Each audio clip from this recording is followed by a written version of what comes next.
benefits from making this issue a political one. It's not just the saffron outfits, it's not just the BJP that's taken a clear stand. On ground, we also know that Campus Front of India and its parental arm in politics has been constantly protesting, fueling the protests as well on ground. So let's say good evening to the panelists who are joining me right now. Abdul Razak Khan, political analyst, joins us this evening from Bengaluru.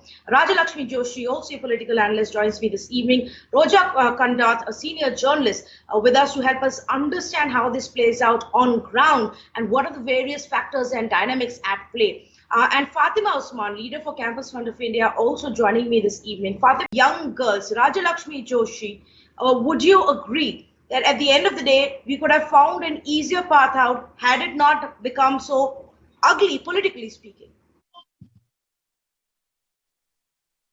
Yes, definitely. I think this is a very unfortunate turn of events where, there was this simple issue.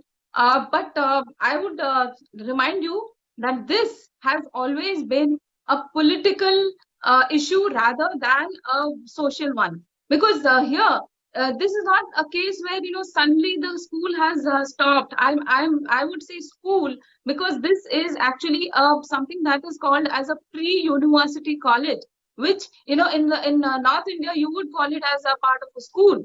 And unfortunately, we have a different term here in Karnataka, which says PUC, that is a pre-university college. So a lot of people are thinking that this is some college where, students should be given a free hand and they should be allowed to wear whatever they want.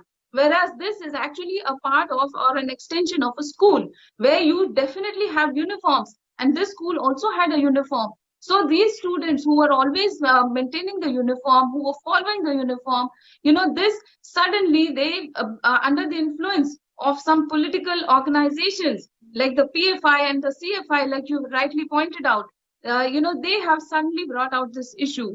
And unfortunately that, as it is, that a lot of students, a lot of girl students especially, are being forced into this. And I refuse to believe that this has nothing, this comes under freedom of choice, because I refuse to believe that, all these girls, actually the school girls, the young girls, are actually wearing a hijab or a niqab or a burqa out of choice. The parents are actually making sure that that the students are going to school with a niqab or a hijab.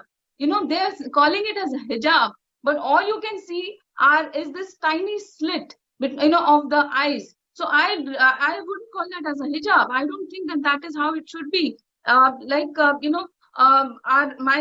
co-panelists were speaking about how, the students will be devoid, they will be deprived of their education. Yes, very rightly so, because, some of these political parties, they want to put a hijab before a kitab. So obviously, the girls are being brainwashed, some of them, to think that, they are being deprived of their rights. How can somebody be depriving you of your right when you are being given an equal status? Some of the girls, they found it very strange, or maybe something regressive when some other students told them that now you are one of us. Yes, we are all one. That is exactly the feeling that should come to a student when they go out to seek education, that we are all one. And they should not feel that we are different. And that is exactly the reason why you have a uniform.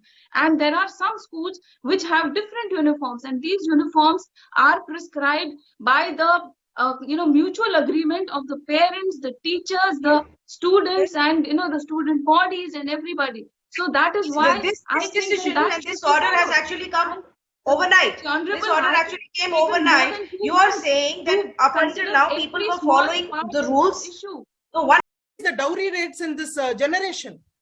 I don't understand the stupidity of saying one group told, cover a woman's face. In that North India, all women are covering their face with gungat. What are we ashamed of? I don't understand.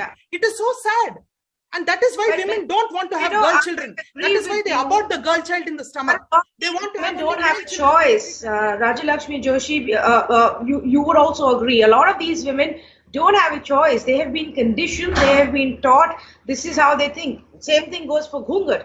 Now the governments and activists and can go about spreading awareness, ensuring that you empower women with education, with financial independence, to a point where they are aware enough to make that choice for themselves. But like you said, a class 11 student perhaps cannot do that.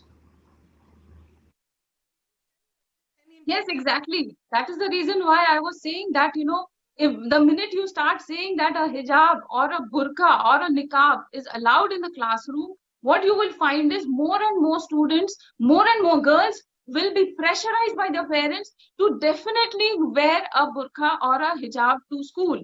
Till now, the parents were under the impression that the students are not allowed to wear a niqab or a hijab to school. So that is why they had no choice but to send their children without a hijab. But just imagine when the schools will start allowing it, then what will happen is then the girls will be pressurized by their parents. Then most of the Muslim girls, they will have to wear a hijab. And then just imagine a situation where some other, say maybe North Indians or anybody else, they will come up and say, why can't our daughters go to school with a ghungat?